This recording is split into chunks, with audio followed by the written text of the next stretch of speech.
Mr. Fonda. Yes, Mr. Cavett. I wish you... Could you teach me your walk?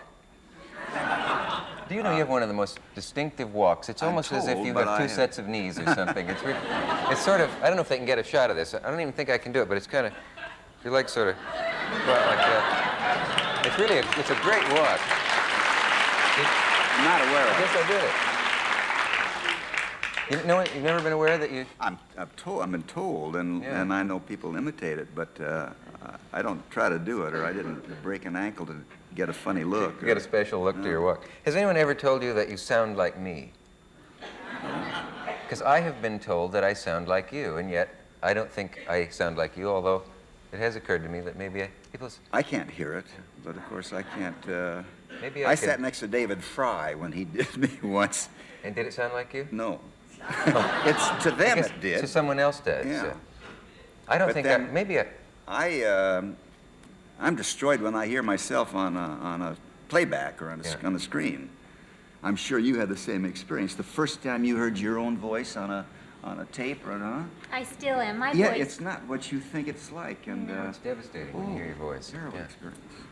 Let me see. I'm going to talk my natural way now and see if it sounds like you. GAF color film.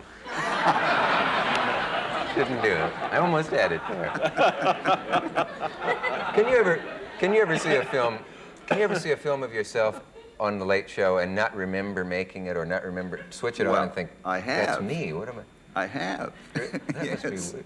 You know, I've looked at it for a minute, and then that long before I've said, my God, because it's 35, 36 years ago, and he was younger than Peter. That must be strange for him to see you younger than he is on his television screen. No. Yeah. What are they laughing at? That's all right. Listen, in Nebraska, people pause for a while in conversation. In Texas, too. You know, that's a kind of embarrassing story, but you came to Grand Island once, as long as we're talking, to Lincoln, with the Caine Mutiny. And I was a celebrity worshiper as a kid, and I went down to the theater, I've never told this, and hung around in the afternoon. And from the back, I recognized the Fonda head. There was a man standing there, and you turned, and I said, "It's really nice to meet you," and we shook hands. And I said, "How do you think everything will go tonight?" It was a one-night stand, and you said, "Fine." And I couldn't think of anything else to say, and there was a pause like we just had now. And then I left. And I went back to school, and I think I pretended I was sick, and I told all the kids that I had talked to Henry Fonda, play left town. The next week, about a week later, there in the front of the bank was the same man that I had talked to. Never had been you the whole time. The same white raincoat and everything. I was crushed. I mean, how dare you not even be you? It was a man who worked for the Chamber of Commerce there who was checking the SAT or something. And our whole conversation had worked. Good to see you. How do you think it'll go tonight? Very, very strange. Anyway, you know you don't play many villains, it seems. No, I haven't. I'm not asked to very often. Would you like to play a real I have. psychopath? I have, but it's, you know... What are your villains? Well, it was a Sergio Leone picture, which is the Italian spaghetti western man. Oh, yeah. But very successful pictures he makes. He made... No, I can't say his name. Who's the actor that he made? Clint Eastwood? Clint Eastwood, yeah. Fistful of dollars, a few dollars more, and so on. Anyway, I did one of them. And I was the flat out heavy. I mean, have you got time to hear a funny story? Sure. Always. Because when he sent me the script, I couldn't believe it, and I didn't accept it, but he flew to California and persuaded me. I won't go into that detail. But eventually I find myself in Rome to do this movie.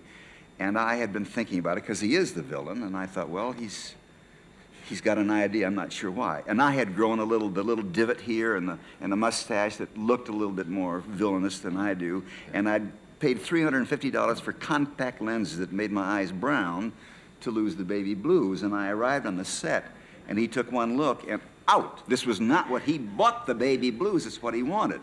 Because my first scene in the picture, before you see me, you see a very happy farm family, a father and 3 children, a girl about 16, and a boy about 18, and a boy about 9. And they're preparing something that's a very happy occasion out in the front of their farmhouse, a picnic, a lot of food.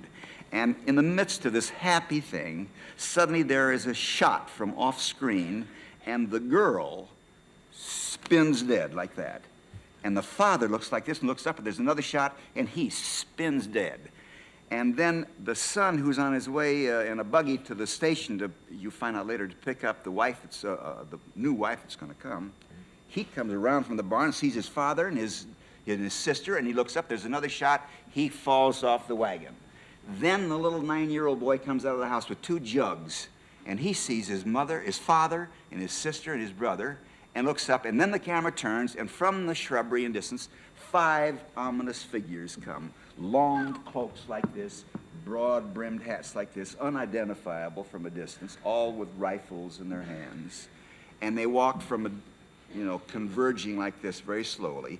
And then the camera goes in back of one of the characters. As he comes forward, in the foreground is a 9-year-old boy standing there absolutely petrified. Yeah. And as he comes to a stop, the camera goes like this. This is the character. And Sergio, the director, was imagining the audience. It's Henry Fonda!